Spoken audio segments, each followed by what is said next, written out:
नमस्कार दोस्तों। अभी जस्ट कुछ देर पहले हमने डिस्कस किया था एक बहुत ही अनफॉर्चुनेट इंसिडेंट के बारे में, जहां पर आप देख सकते हो कि जो चॉपर है आर्मी का वो क्रैश हो गया और अनफॉर्चुनेटली उसके अंदर जो हमारे चीफ ऑफ डिफेंस स्टाफ हैं बिपिन रावत जी, वो भी उसके अंदर थे। उनकी जो फैमिली के मेंबर हैं जैसे कि उनकी पत्नी हो गई, वो भी उसके अंदर हैं। लेकिन अभी तक हमें पता नहीं चल पाया है कि यहां पर क्या बिपिन रावत जी सुरक्षित हैं कि नहीं है जब मैं ये वीडियो रिकॉर्ड कर रहा हूं। लेकिन मैं आपको बता दूं कि जो लेटेस्ट मुझे अभी खबर मिली है उसमें यही बताया गया है कि 14 में से जो 14 लोग उस हेलीकॉप्टर में थे उसमें से 13 लोगों की ऑलरेडी मृत्यु हो चुकी है। तो यहां पर अब देखना होगा कि क्या हमारे सीरियस सेफ हैं कि नहीं हैं। आशा करते हैं यहां पर उनकी जान बच जाए। लेकिन यहां पर अब जो क्वेश्चन उठ रहा है वो ये है कि जो हेलीकॉप्टर है जिसका नाम आप देख सकते हो MI-17V5, तो एग्जैक्टली हेलीकॉप्टर है किस प्रकार का, क्या यह सुरक्षित है कि नहीं है, कहां से खरीदा गया, भारत के इंडियन एयरफोर्स के पास इस समय कितना इस तरह के हेलीकॉप्टर है, उसके बारे में मैं आपको बताने वाला हूं। चलिए आगे बढ़ते हैं। लेकिन उसके पहले आप यहां पर देख सकते हो कि Mi-17V5 जो हेलीकॉप्टर है ये आपका तमिलनाडु की जो कुन्नूर एरिया है, यहां पर आप देख पाएंगे तमिलनाडु का मैप है। यहां पर जो बॉर्डर है आपका कर्नाटका का, केरला का, उसी के पास देखने को मिलेगा। कोयंबटूर के ऊपर नदन साइड में देखने को मिलेगा। वो सब कुछ हमने डिस्कस किया था पिछले वाले वीडियो में। लेकिन यहां पर एग्जैक्ट रीजन क्या है क्रैश का वो अभी तक नहीं पता चला है। लेकिन कुछ एक्सपर्ट्स के द्वारा जो खबर आई है सोर्सेस के माध्यम से, उसमें यही बताया जा रहा है कि मे भी हो सकता है हैवी फॉग के कारण, धुंधलापन के कारण, फॉग के कारण में भी शायद इस तरह का इंसिडेंट यहां पर हुआ होगा। और ये आप ANI का न्यूज भी देख सकते हो जहां पर बोला गया है कि 14 में से 13 लोगों की जो मृत्यु है वो यहां पर कंफर्म कर दी गई है। इसको लेकर जो DNA टेस्टिंग वगैरह है वो किया जाएगा, क्योंकि ये पहाड़ी इलाके पर ये आपका गिरा है हेलीकॉप्टर और ये पूरा इंसिडेंट देखने को मिलेगा। और ये आप देख सकते हो, ये जो पिक्चर है, ये जो नीचे वाला हेलीकॉप्टर आप देख रहे हो ना, ZP-5164, एग्जैक्टली यही हेलीकॉप्टर क्रैश हुआ। यहां पर आप इसकी मार्किंग देख पाओगे, ये आपका सोशल मीडिया पर पूरा पिक्चर चल रहा था। लेकिन यहां पर मैं अब आपसे बात करूंगा इस पर्टिकुलर चॉपर के बारे में, हेलीकॉप्टर के बारे में। रशियन मेड हेलीकॉप्टर है, ध्यान रखना है, जिसको प्रोड्यूस किया जाता है वहां की जो गवर्नमेंट है उसी की एक सब्सिडरी कंपनी है कजान हेलीकॉप्टर्स, उनके द्वारा इसको बनाया जाता है। भारत के अंदर पहली बार इसको इंडक्ट किया गया था 17 फरवरी 2012 में। और ये एक प्रकार का मिलिट्री ट्रांसपोर्ट वेरिएंट है ऑफ Mi-817 फैमिली का, मतलब कि रशिया में Mi-817 फैमिली है, उसी का ये ट्रांसपोर्ट वेरिएंट आप कह सकते हो।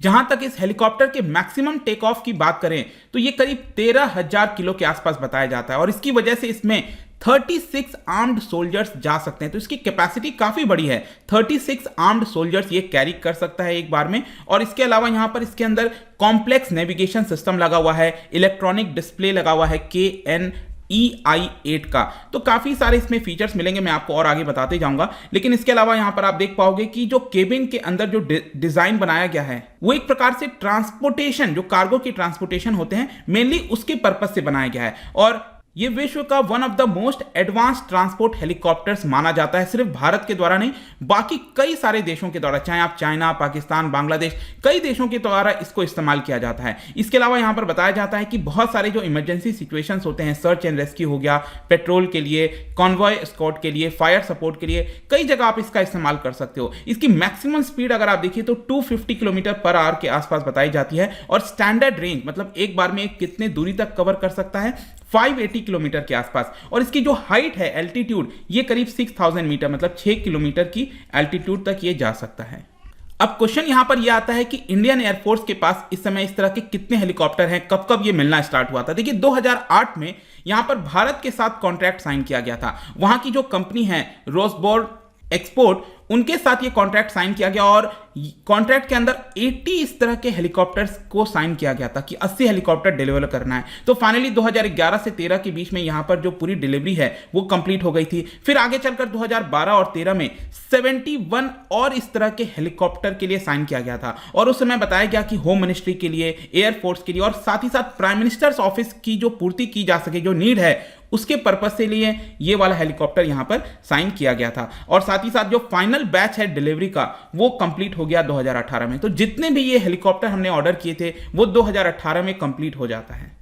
और जाहिर सी बात है इतने सारे हेलीकॉप्टर्स भारत में आएंगे तो इसके लिए रिपेयर करना का जो वर्क होता है, बहुत सारी जो फैसिलिटीज हैं उसको भारत में सेटअप करना होगा। तो फाइनली अप्रैल 2019 में यहां पर जो रिपेयर और ओवरहॉल फैसिलिटी होती है उसका इनॉग्रेशन किया गया। फिर 2019 में आप देख सकते हो, याद होगा आपको, जो पाकिस्तान के साथ जो भी फाइट चली थी हमारी फरवरी और मार्च के महीने में, तो उस समय गलती से हमारा जो एक चॉपर गिर गया था, मतलब हमारे ही फोर्सेज ने स्पाइडर एयर डिफेंस मिसाइल के सिस्टम की मदद से हमारे ही हेलीकॉप्टर को यहां पर गिरा दिया था। वो यही वाला हेलीकॉप्टर था MI-17V5, वो जो गलती से गिरा था ना, जिसमें 6 IF पर्सनल की यहां पर मृत्यु हो गई थी। 2019 की मैं बात कर रहा हूं, जो बालाकोट स्ट्राइक वगैरह हुआ था।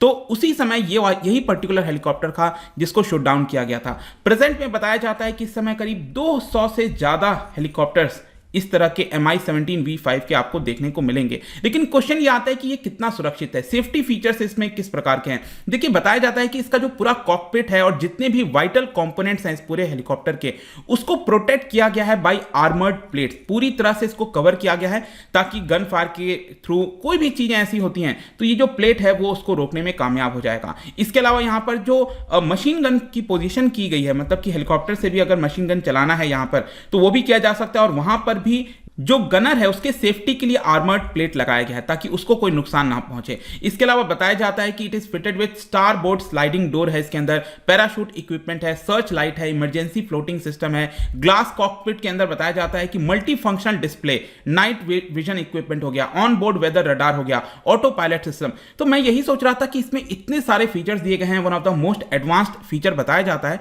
उसके बावजूद भी यहां पर ये जो हेलीकॉप्टर है यहां पर पैराशूट का क्यों नहीं इस्तेमाल किया गया। बहुत सारे प्रश्न, एंड आई एम श्योर कि आपके मन में भी इस तरह की चीजें उठ रही होंगी। तो देखना होगा कि इंक्वायरी के बाद एग्जैक्टली क्या होता है, क्योंकि इंक्वायरी इसके लिए कर दिया गया है। साथ ही साथ इसमें आप ये भी देख सकते हो इसका जो फ्यूल टैंक है वो पूरी तरह से सील्ड होता है and it is filled with foam polyurethane. तो यहां पर उसके सेफ्टी फीचर्स में भी, ताकि जो टैंक वगैरह है वो सेफ रहे, इसके अलावा एक्सप्लोजन से ये प्रोटेक्टेड रहे, यहां पर ये कोशिश की गई है इस हेलीकॉप्टर के अंदर। साथ ही साथ यहां पर इंजन एग्जॉस्ट इंफ्रारेड प्रेशर्स लगाया गया है, फ्लेयर डिस्पेंसर लगाया गया। आपने देखा होगा ना, कोई भी अगर मिसाइल से अटैक करना चाहता है हेलीकॉप्टर को तो वो फ्लेयर निकालने लगता है ताकि जो मिसाइल आ रहा है उसको डाइवर्ट किया जा सके। इसके अलावा जैमर भी इसके अंदर लगे हैं। तो बहुत सारे आपको सेफ्टी फीचर्स देखने को मिलेंगे। सिर्फ सेफ्टी फीचर्स नहीं, इसके अंदर वेपन सिस्टम भी इंस्टॉल किया हुआ है, जैसे कि यहां पर श्रुतुम 5 मिसाइल हो गया, इसके अलावा S8 रॉकेट हो गया, 23 mm मशीन गन हो गया, PKT मशीन गन हो गया, AKM सब मशीन गन हो गया। इस तरह के आपको वेपन सिस्टम देखने को मिलेंगे। और इसकी वजह से बताया जाता है कि जो एनिमी है, एनिमी पर्सनल को टारगेट करना है, कोई लैंड बेस्ड टारगेट हो गया, फिक्स्ड या फिर मूविंग टारगेट हो गया, वो इस पर्टिकुलर वेपन्स की मदद से यहां पर हम शूट कर सकते हैं। तो ये सभी फीचर्स हैं इस पर्टिकुलर MI-17V5 हेलीकॉप्टर के। आई होप कि यहां पर सब कुछ आपको जानने को मिल गया होगा। और जाने से पहले यहां पर आपके लिए एक और क्वेश्चन है। हमारी इंडियन एयरफोर्स के पास बहुत सारे आपको हेलीकॉप्टर देखने को मिलेंगे और ये कई सारे ओरिजिन के देखने को मिलते हैं, जैसे रशियन ओरिजिन, फ्रांस ओरिजिन, साथ ही साथ जो US ओरिजिन के भी आजकल अब हम लेने लग गए हैं, और भारत के अंदर भी इसको बनाया जाता है। लेकिन इन 4 ऑप्शन में ये जो आप देख रहे हो, क्या बता सकते हो कौन सा हेलीकॉप्टर फ्रांस ओरिजिन का है? ये आपको बताना है। इसका राइट आंसर आपको पता ही है, मेरे इंस्टा पे तो मिलेगा, वहां पर आप ले सकते हैं, और यहां पर MCQs वगैरह मैं डालता रहता हूं। लेकिन यहां पर ये जो पूरा इंसिडेंट हुआ है, इसको लेकर मैं समझता हूं कि एक बहुत ही गहरी इंक्वायरी होनी चाहिए। एग्जैक्टली हुआ क्या, ऐसे किस तरह से यहां पर जो हमारे एक सबसे बड़ा पद होता है मिलिट्री के अंदर, जो chief of defence staff recently create किया गया था 2019 में, और यहां पर उनकी मृत्यु होना हेलीकॉप्टर से, और आज के टेक्नोलॉजिकल एडवांसमेंट के जमाने में काफी सारे प्रश्न खड़ा करता है। इंक्वायरी होनी चाहिए, तभी हमें यहां पर चीजें पता चल पाएंगी। आई होप कि इसके बारे में सब कुछ आपको जानने को मिला होगा। मिलता हूं आपसे next time. Till then, thank you very much, see you soon.